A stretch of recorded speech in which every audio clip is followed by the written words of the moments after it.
that the brain wound in the president's head involved a great loss of blood and a great loss of brain tissue. The brain wound was in the back of his head, slightly to the right, which, Frank, would fit with the picture I gave you earlier. Yes, Bob. Of the president having his back to the assailant. If this hypothesis that the assailant was in the building I described is true, but this conflicts with the fact that the wound in the neck, the doctors say, was in the front of the neck, just below the Adam's apple.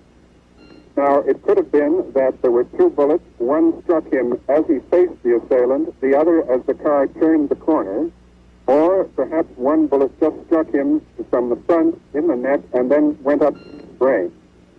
In any case, the president never regained consciousness.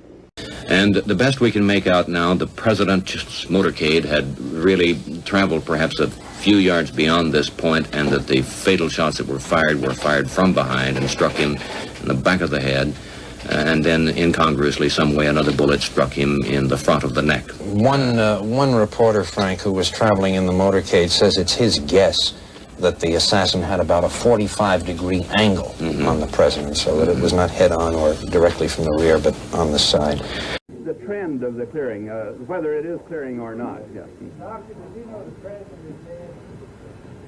We didn't mention the president to Governor Connolly. No.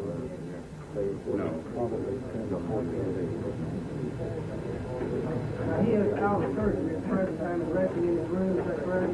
No.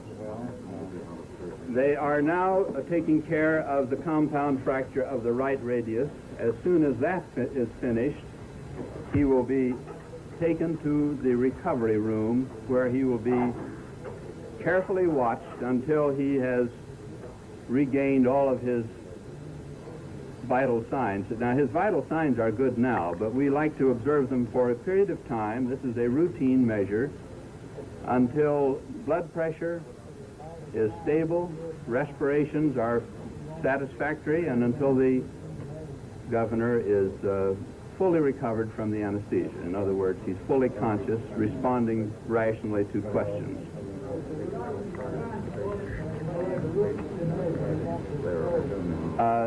This is being taken care of. The bullet is in the leg. It hasn't been removed. This is a very insignificant factor, though. It will be removed. Left eye, but there's no significant injury to the left thigh. Before he goes to the recovery room.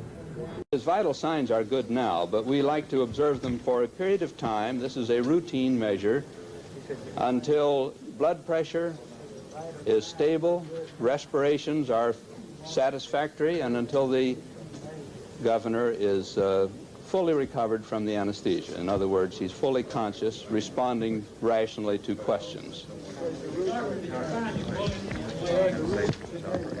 They're asking now if a bullet was found in his leg. The bullet is in the leg. It hasn't been removed. This is a very insignificant factor, though. It will be removed. Left eye, but there's no significant injury to the left thigh. Before he goes to the recovery room. It was asked, when will it be removed? They're now asking, will he stay at this hospital? I interviewed Dr. Perry in 1978, and I showed him the autopsy photographs, which he had never seen before. And he took a look at the throat wound in the photographs, and he stood up at his desk, and he was just shocked. He was silent for a moment, then he said, "I didn't do that." He said, "That's a butcher job." He said, "I didn't do that."